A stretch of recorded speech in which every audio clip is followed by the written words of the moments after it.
Good day, everyone. So, for today's discussion, we are going to learn about spatial pattern and segregation. So, to be discussed by Miss Kiskis and Michelle, Makasilhig Christine May, Pagon Rochelle, Recommendation Wendelin, and Salva Vanessa. So here are the learning objectives. At the end of the lesson, you shall able to define spatial pattern and segregation, illustrate how groups separate and distance themselves from each other, and identify what are the type of spatial patterns that can appear during the study of spatial distribution. So, what is spatial pattern? So, spatial pattern is a perceptual structure, placement, or arrangement of object on Earth. So, it includes the space in between those objects. Pattern may be reorganized because of their arrangement, may be in a line or a clustering of this point. So, take a look at this photo. So, in addition, the spatial pattern, also known as spatial distribution pattern or the study of spatial distribution, is an analysis tool used to study people or object in terms of their physical location. So, for example, think about how cities and towns look for an airplane or a tall building. So the pattern might indicate age. For instance, the older cities tend to have a narrow street, dense housing, tall buildings, and so on and so forth. So while in new suburban have a wide roads, sparse housing, low but yet still large building. So we can observe that what are the pattern, a spatial pattern of those two. So the pattern might indicate socio-economic conditions as well as, so for example, in slum with a chaotic organization, planned communities with well-designed infrastructures. So these differences in pattern result from different processes of development. So next is segregation. So urban geography of segregation. When we say segregation, it is an inherent features of cities and it has been the focus of interest in different scientific fields.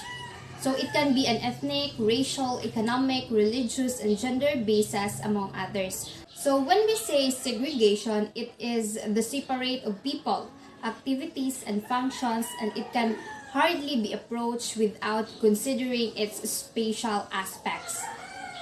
So segregation occurs, this occurs if an individual or that particular place who identified with different groups occupy a different geographies within the cities. So spatial segregation exists. This exists whenever the promotion of the population rates or two or more population are not homogeneous throughout a defined space.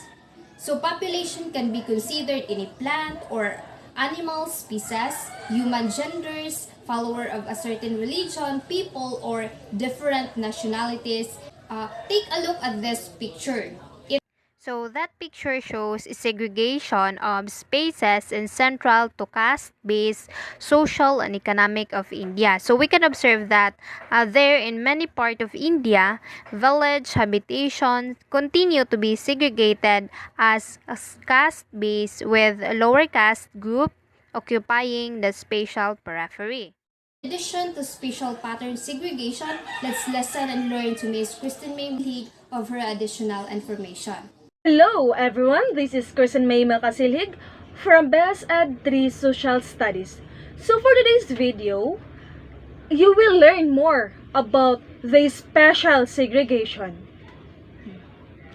Spatial segregation is understood as the supposed or preferred separation of groups of people in a particular territory by lines of race, caste, ethnicity, language, religion, and income status. Historically, attention to segregation went hand to hand with the international outcry and condemnation of apartheid in South Africa. So, in other countries, spatial segregation of the poor often occurs within informal settlements.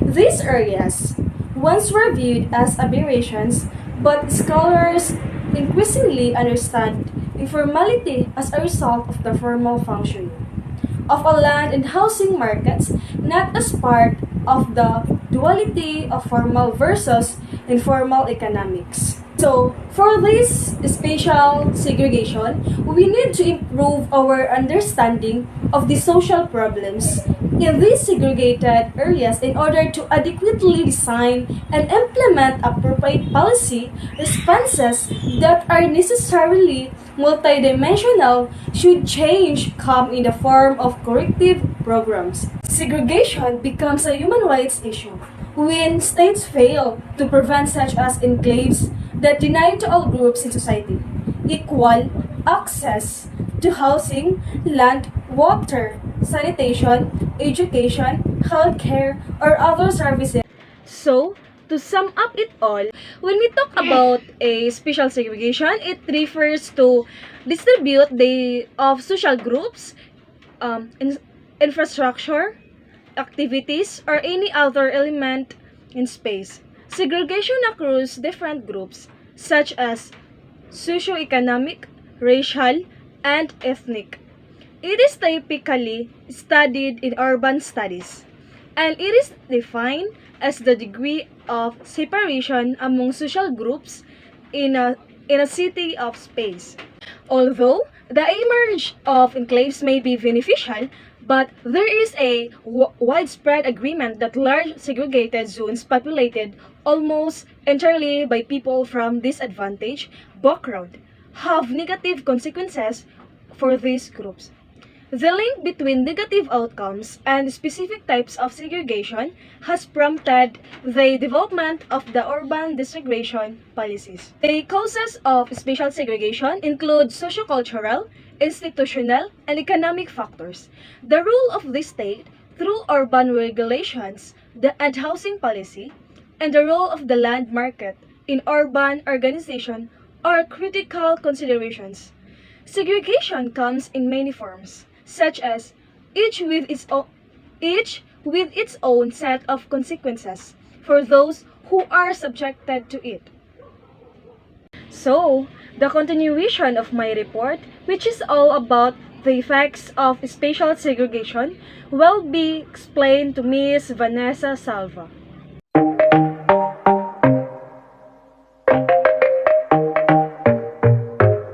Hello, good day everyone. I am Vanessa S. Salva, a BS Ed Social Studies 3. So for today, I will discuss the effects of spatial segregation in the cities, or what are the effects of spatial segregation in the cities. So the combination of residential segregation by class and by racial or ethnic groups and the systematically and even spatial distribution of quality schools result in poor inner city enclaves where children attend substandard schools, which in turn limits their life chances. These patterns are not explained by income disparities or personal preferences. A middle-income black family is more likely to live in a poorly resourced neighborhood with a high poverty rate than a low-income white family.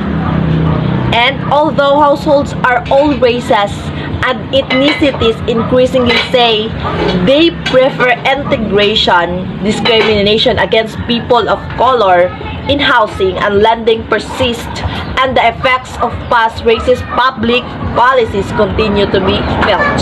So there's the cause of spatial segregation encompass sociocultural, institutional, and economic factors. So central aspects to consider include the role of the state through urban regulations and housing policy, and the role of the land market in urban organization. So that's all for my report. Thank you for watching. What is a spatial pattern, and how are spatial patterns used in geography? Spatial pattern, also known as a spatial distribution pattern or the study of spatial distribution, is an analysis tool used to study people or objects in terms of their physical location. Our lives can be studied in terms of geography, and for that we turn to spatial distribution, or the study of things in terms of their physical.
And now I will be going to discuss the main types of population spatial distribution.